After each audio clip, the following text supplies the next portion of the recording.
Hello everyone, welcome to kinetic defence. India की indigenous missile capability एक और बड़ा माइलस्टोन की तरफ बढ़ रहा है।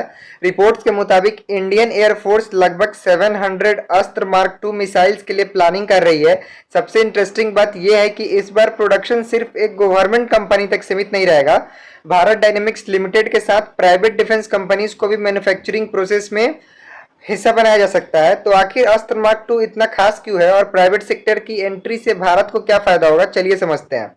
अस्त्र मार्क II DRDO द्वारा डेवलप की जा रही भारत की next generation beyond visual range air to air missile है।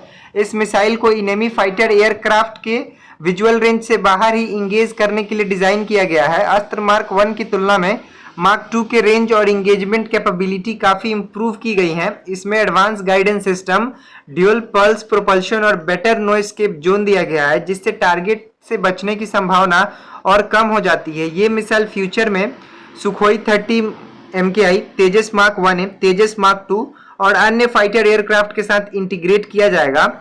अब सवाल उठता है कि प्राइवेट कंपनीज को प्रोडक्शन में क्यों लाया जा रहा है। आज भारत सिर्फ अपनी मिलिट्री रिक्वायरमेंट्स ही नहीं बल्कि डिफेंस एक्सपोर्ट्स पर भी फोकस कर रहा है। अगर इंडियन एयरफोर्स को हंड्रेड्स ऑफ मिसाइल्स चाहिए और फ्यूचर में एक्सपोर्ट ऑर्डर भी मिलते हैं तो प्रोडक्शन कैपेसिटी को बढ़ाना जरूरी हो जाता है। इसी वजह से भारत डायनेमिक्स लिमिटेड के साथ प्राइवेट डिफेंस कंपनीज को कंपोनेंट्स, सब सिस्टम्स और मैन्युफैक्चरिंग सपोर्ट के लिए इन्वॉल्व किया जा सकता है। इससे प्रोडक्शन फास्टर होगा, सप्लाई चेन स्ट्रांग होगी और डिलीवरी टाइमलाइंस भी इंप्रूव होंगी। ये अप्रोच मेक इन इंडिया और डिफेंस मैन्युफैक्चरिंग इकोसिस्टम को भी मजबूत बनाएगा।